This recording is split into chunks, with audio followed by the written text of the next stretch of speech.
about our current society is just stupid now. And I don't want to sound pessimistic, but it's just gonna keep getting worse and worse from here on out. We ask the riders to walk a few blocks to a predetermined point at a predetermined time to participate in a predetermined route, which they will share with a couple of other riders.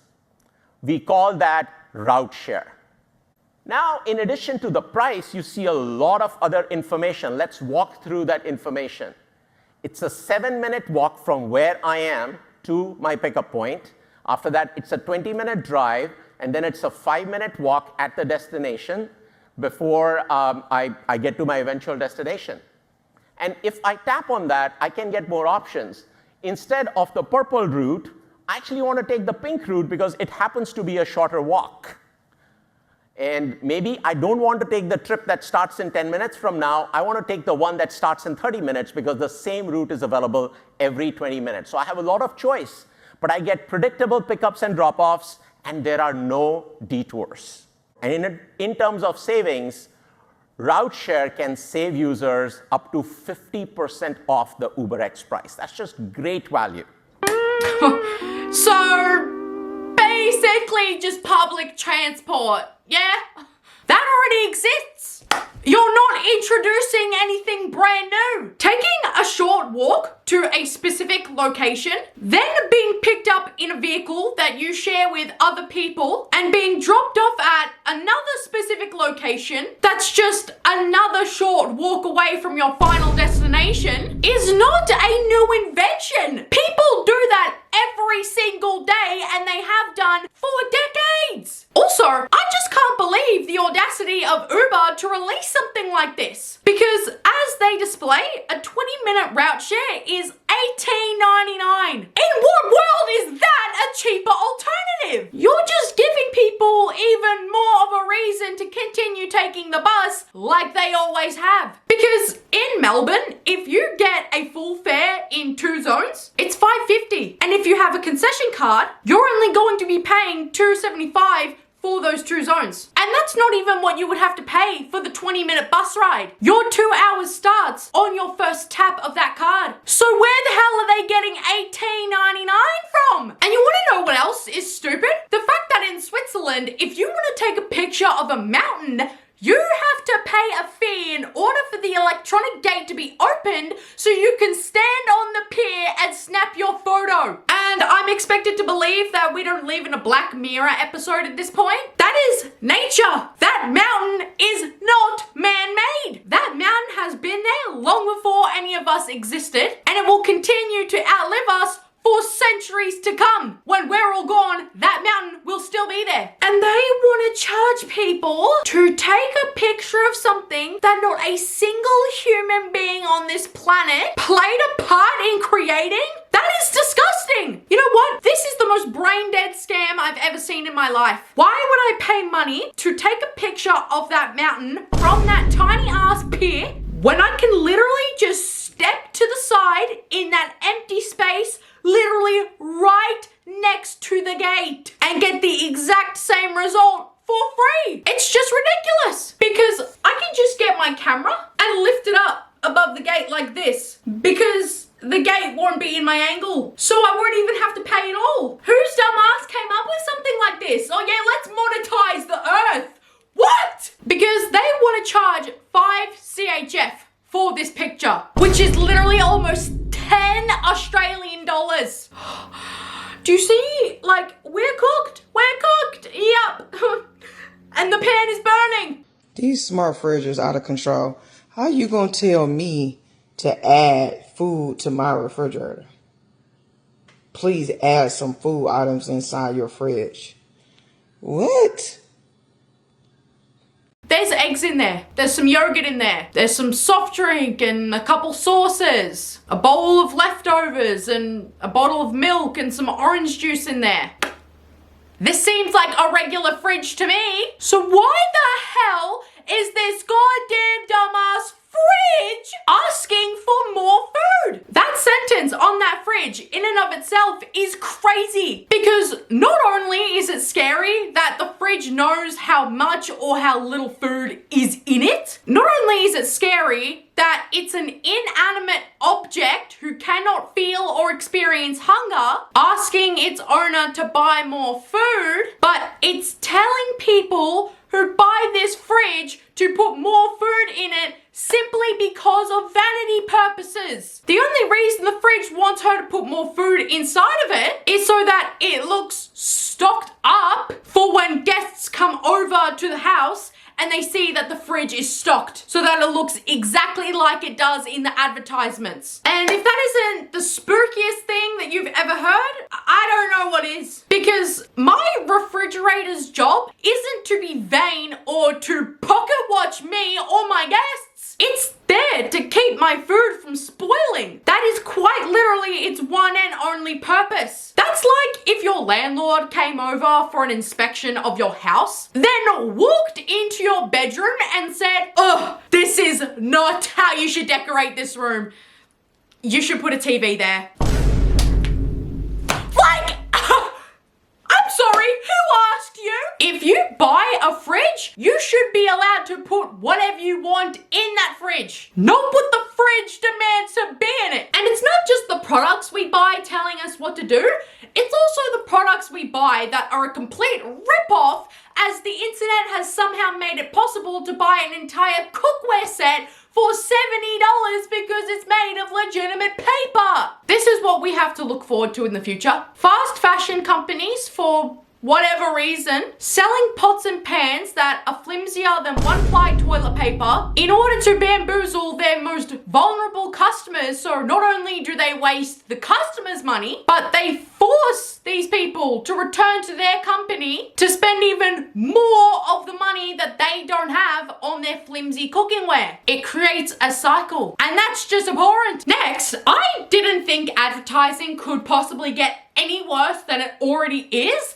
But now, if you're driving on the goddamn freeway, you now have to be prepared for the possibility of having a full-on Verizon commercial be high-beamed in front of your face at nighttime while you're just trying to get home from work. They put ads on TV. They put ads on social media. They get ads on every single gaming app that you can't press a single button on without getting a 30-second unskippable ad. They get ads on bus stop seats and ads in train carts. They get ads on billboards and radios and ads in magazines and newspapers. Where else haven't these greedy corporate pythons flashed themselves at us? Oh yeah, when we're just trying to drive ourselves home after being surrounded by a living, breathing advertisement all day at our jobs. Do you know how dangerous that is to be on the road? Something as reckless as this could put so many lives at risk because of distraction or being blinded to what's in the driver's surroundings because of this big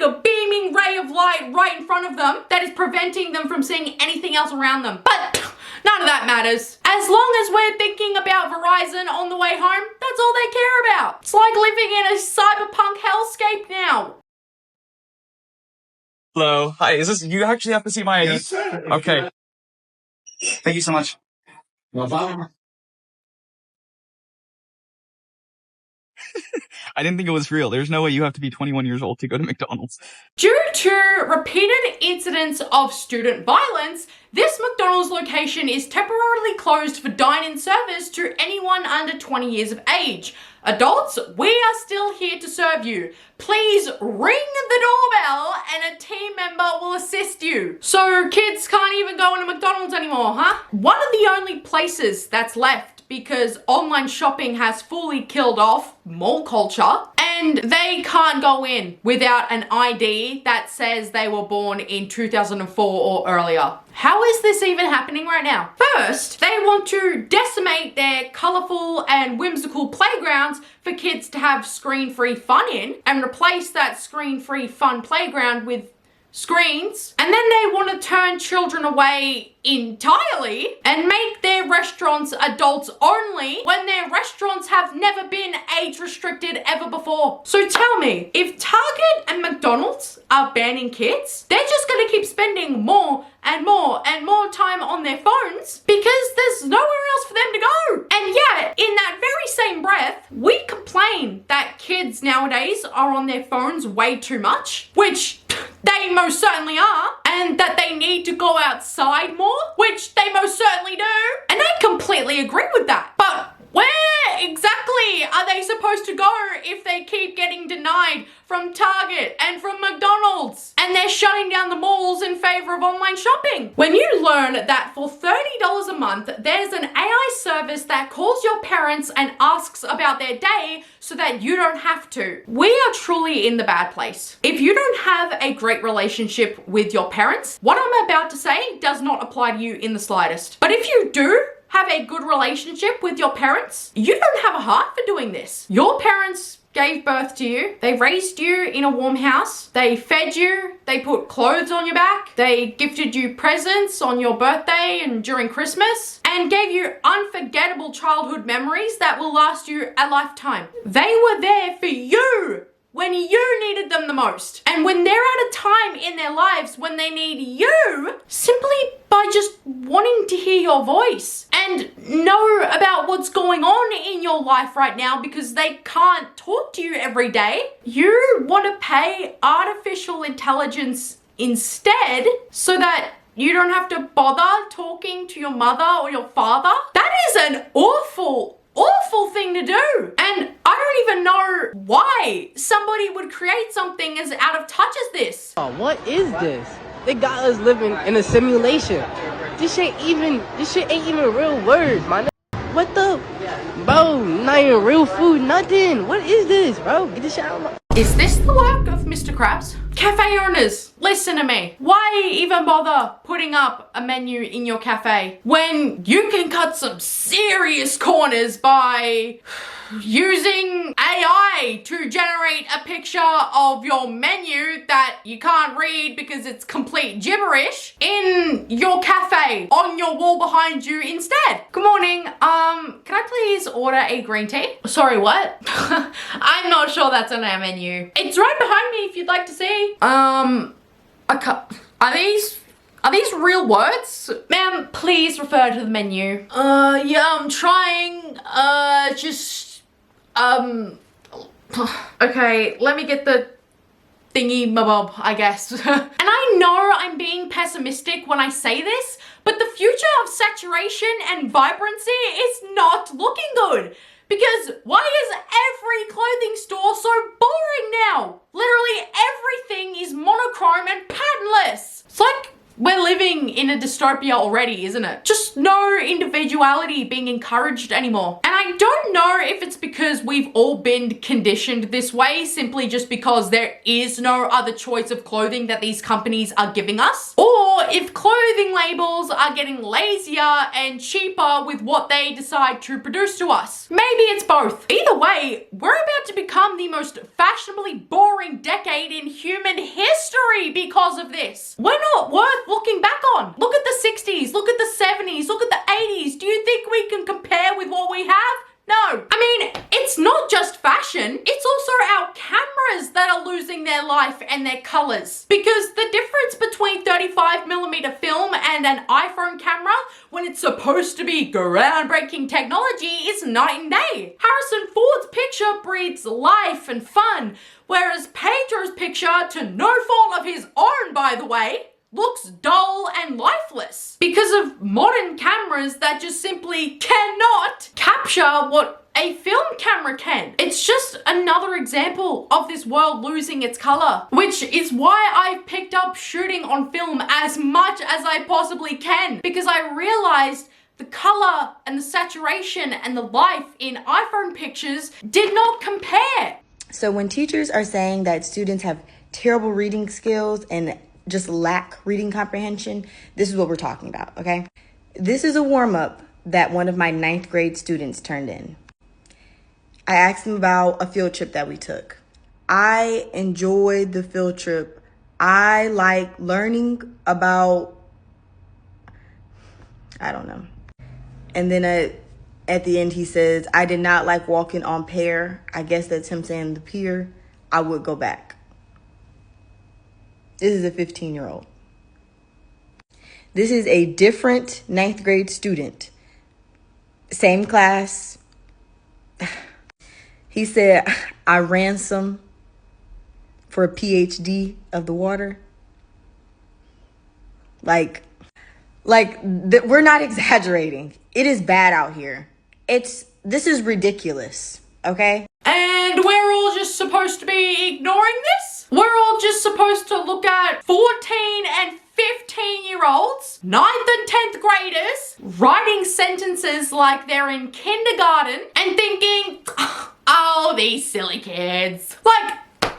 No! This is extremely terrifying. These kids don't know how to spell. They don't know how to use proper grammar or correct punctuation. They don't know how to form a proper sentence or describe anything in any sort of detail whatsoever. It's actually something that needs to be taken seriously now, because these kids are the future. We need these kids to be our future doctors. And if they don't know how to say, I ran some tests, and instead say I ran some tests, then we are all doomed, because I was not performing that way at 9 years old. This is just simply unacceptable. Anyways, guys, thank you so much for watching this video. Before I end it completely, I just want to apologize. My posting schedule has been insane.